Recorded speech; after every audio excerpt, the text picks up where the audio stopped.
When polenta is made the right way, it is absolutely exquisite. It sometimes gets a bad rap for being really gluggy and gluey, but if you use fine polenta, which is what I'm going to be using today, the results are really good. Now, the difference between this and instant polenta is timing.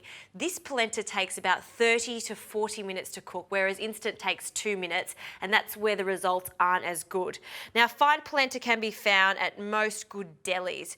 This, at this stage, is not called polenta, it's simply cornmeal that's been finely milled. You can also get white cornmeal, which makes a white polenta, which is absolutely delicious too, so keep an eye out for that. Now, the trick to polenta is stirring it constantly within 40 minutes, so it does really go light and fluffy. I've been boiling 1 litre of water, and I've also inserted a whisk attachment.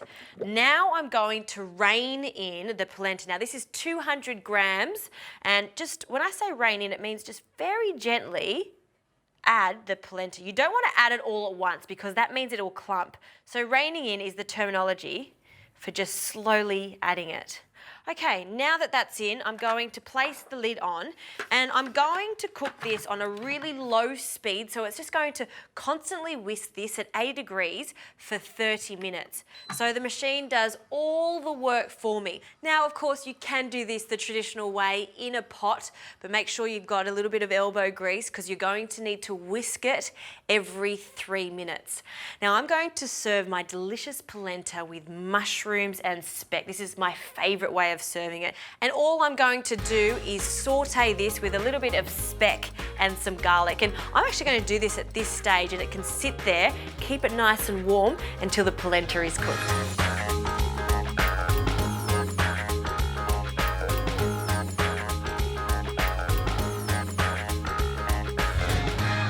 Now this polenta is almost cooked.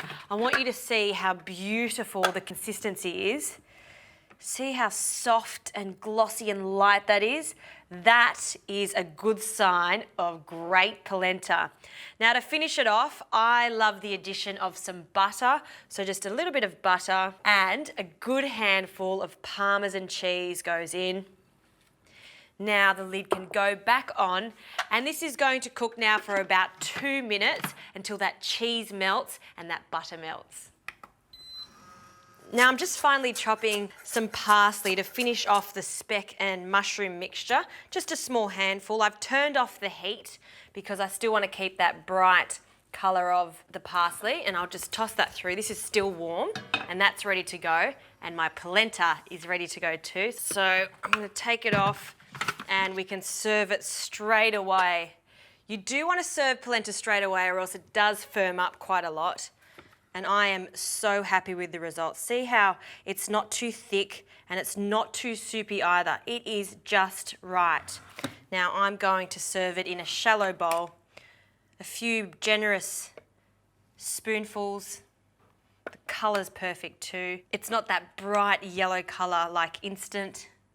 And then just spread it out. It is really filling, and don't forget we've got the butter and the cheese in there, so it is rich. So you don't need too much per person. And now for the mushrooms and speck. The speck's really crunchy, mushrooms, golden. They can just go on the top, scatter it around.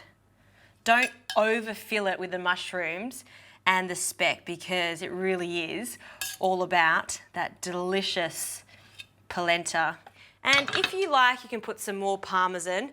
Very unusual for me, I'm not, because I think there's enough in the polenta, but I am going to drizzle just a small amount of olive oil so it glistens, and voila, that is my polenta. I'm going to have a taste of it, I can't resist. That is sensational. It's silky smooth, it's light, it's not stodgy. It's just very good, that's all I can say about it. It is yummy.